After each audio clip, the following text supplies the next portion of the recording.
That night was the catalyst for everything. The moment my father slipped into my room while my mother was lost in sleep. Before we go any further, I need to be transparent.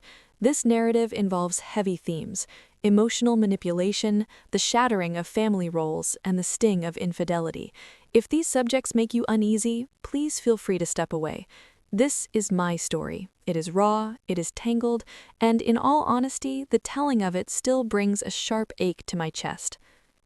I was 26 when circumstances forced me to move back into my childhood home. It wasn't the plan, it wasn't the vision I held for my mid-20s. I had been engaged to a man named Gavin Horton. We were a mere 2 months away from our wedding day when the foundation cracked and everything crumbled. He told me his trust in me had evaporated. He claimed he felt as though there was someone else in my life. There wasn't, at least not in the way he imagined. We weren't a perfect couple, but I truly loved him. Perhaps a part of me still does. But that suspicion of his became an all-consuming fire. He scoured my phone, analyzed every private message, and accused me of harboring secret affections. Eventually, he packed his life into boxes and walked out. So, like many who find themselves broken, I retreated. I ran back to the familiar, or at least to the place I assumed would be safe. My parents welcomed me back. My mother, Bonnie Dean, operates a vintage furniture boutique. She is quiet, sharp-witted, and observant to a fault. Then there is my father, Dallas Hahn. He's the kind of man who dominates every room he enters. Loud, charismatic, always ready with a hug or a captivating story. People are naturally drawn to him. Growing up, it was no secret that I was his favorite. Even my mother acknowledged it. We were incredibly close. He used to refer to me as his little lifeline.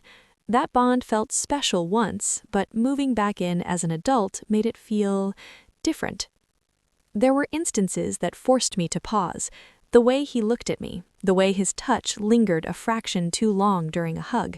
It wasn't overtly wrong, but it felt off balance. I dismissed it, telling myself I was being hypersensitive because my world had just imploded. The days began to blur. I cleaned, I cooked, and I tried to remain inconspicuous. But Dallas seemed to enjoy my presence almost too intensely. He'd hover in the kitchen while I prepared breakfast, leaning against the counter just to watch me. He'd tell me how proud he was, calling me beautiful. It didn't feel like a father's admiration. It felt like a man studying a woman. It was a persistent itch at the back of my mind, that feeling of being watched even when your back is turned. Meanwhile, Bonnie kept her distance. She wasn't exactly cold, but there was a palpable stiffness in her movements whenever we were all together, as if she didn't know how to navigate a room containing both of us. She'd retreat to her workshop or go to bed early, leaving Dallas and me alone. That's when the late-night talks began. He'd knock on my door with a cup of tea, asking about Gavin, asking how I was surviving. I'd cry, and he'd hold my hand. He made me feel seen at a time when I felt discarded. But then came the comments, jokes that made my skin crawl. He once remarked that Gavin must have been insane to leave someone like me, adding, "If I were your age, I'd marry you in a heartbeat." I forced a laugh. I didn't realize I was ignoring a forest of red flags. I didn't see how blurred the boundaries had become until that night.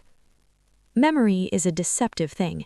It reshapes itself when you revisit it with older, clearer eyes.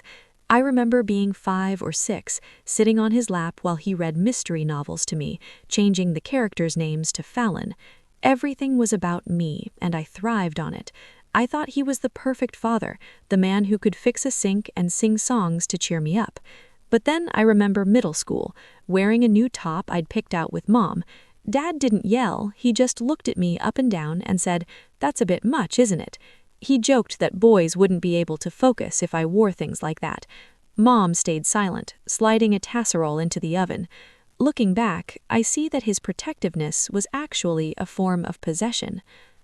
After moving back, I started a journal, not for aesthetics, but as a desperate attempt to vent the pressure in my head. Every time I wrote about Gavin's jealousy, I somehow ended up writing about my father. I decided to see a therapist, Dr. Ramona Barrera. In our 4th session, she asked, "What does your father's love feel like? Not look like, but feel."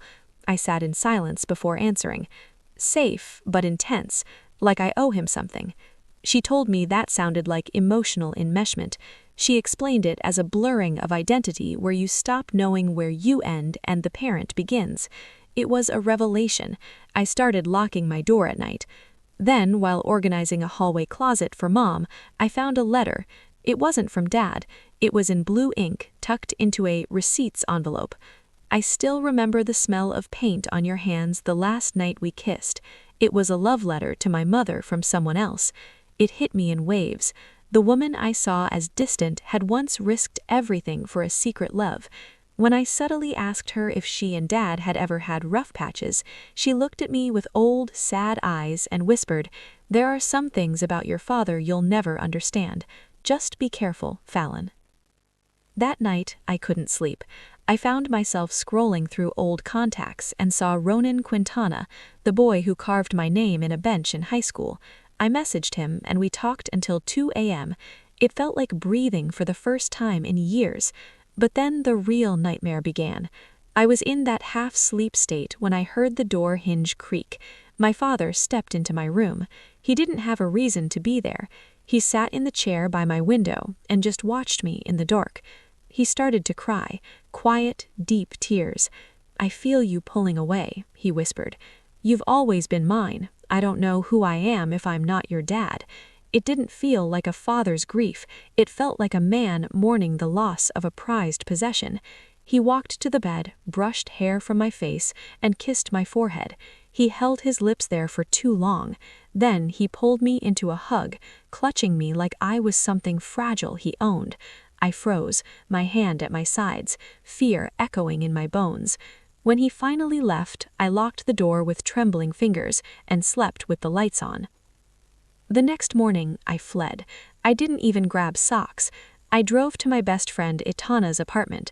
I didn't speak for an hour. I just let the silence settle.